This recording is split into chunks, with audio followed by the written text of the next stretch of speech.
Bonjour et bienvenue sur la chaîne J'affiche complet, la chaîne qui aide les loueurs saisonniers et les gestionnaires d'hébergements saisonniers à devenir des entrepreneurs sereins et ultra rentables.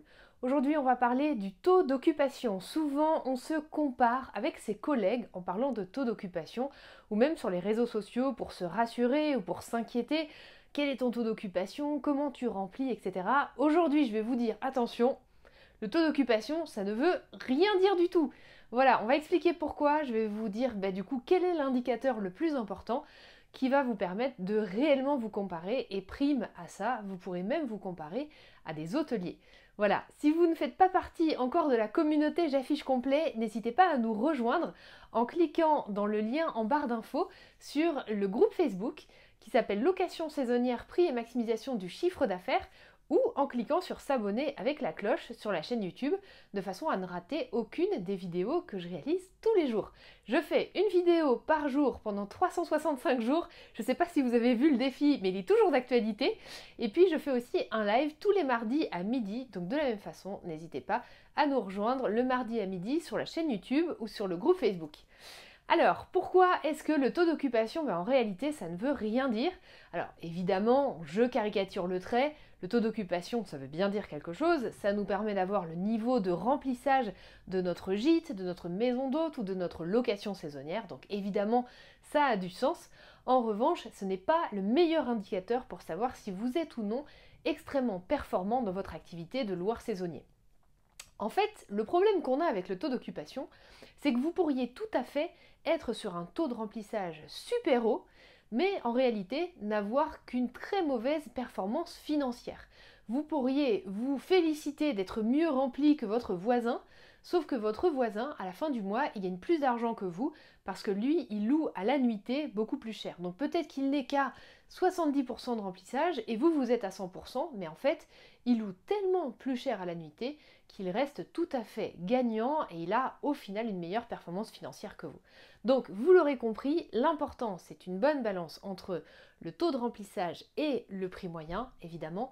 Et puis pour ça, pour pouvoir se comparer, il y a un indicateur dont le nom est un peu barbare qui s'appelle le REVPAR. C'est REVPAR.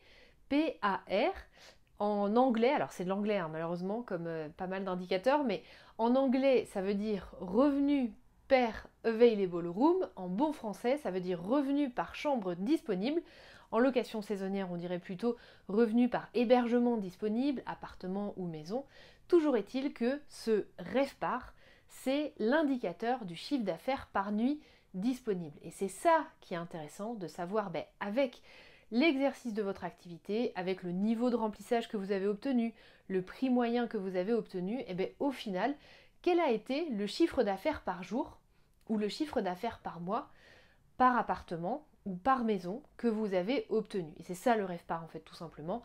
Nous on le regarde chez J'affiche complet en chiffre d'affaires par jour par appartement ou par jour par maison, ce qui nous permet de voir vraiment à l'unité disponible la plus petite combien d'argent on a généré pour notre propriétaire, pour notre conciergerie ou notre sous-loueur professionnel. Voilà, j'espère que ça pourra vous aider, ça pourra vous donner une vision un peu différente de cette façon de se comparer sur les taux d'occupation. Si vous avez trouvé la partie REVPAR un tout petit peu complexe, ne vous inquiétez pas, gardez juste en mémoire que quand vous vous comparez à des collègues ou quand vous regardez un taux d'occupation, il est vraiment important d'adosser, d'accoler la notion de prix moyen également, ce qui va vous permettre avec les deux éléments, le taux d'occupation et le prix moyen, d'avoir une vision beaucoup plus juste et beaucoup plus claire de la performance financière à la fois de vous-même et des collègues avec qui vous vous comparez. Avec ces indicateurs-là, vous pouvez aussi évidemment, comme je disais tout à l'heure, vous comparer à l'hôtellerie, parce qu'en hôtellerie, on utilise taux d'occupation, prix moyen et le fameux REVPAR. Voilà, j'espère que ça aura pu vous intéresser, vous éclairer sur cet écueil que je vois souvent sur les réseaux sociaux ou même en échangeant avec toutes les personnes avec qui on a la chance d'échanger.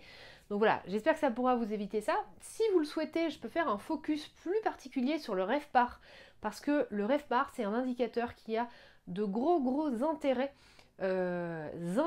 Comme vous le voyez, des intérêts vraiment, qui a un intérêt fort, voilà, si je parle un meilleur français, qui a un intérêt fort dans la lecture en fait de votre performance. Il faudrait probablement que je fasse juste une petite vidéo sur ça pour vous expliquer en fait pourquoi est-ce que ça a de l'intérêt, qu'est-ce que ça peut vous apporter et en fait quelles notions différentes ça apporte par rapport au fait tout simplement de regarder son chiffre d'affaires. Si ça vous intéresse, n'hésitez pas à m'écrire ça en commentaire. Selon les commentaires que j'aurai, je fais ou non cette vidéo sur ce sujet-là. Je fais ça seulement si justement ça vous apporte de l'aide. Voilà. Moi je vous dis, passez une très bonne journée, prenez soin de vous, je serai ravie de vous retrouver demain pour une prochaine vidéo. À très vite.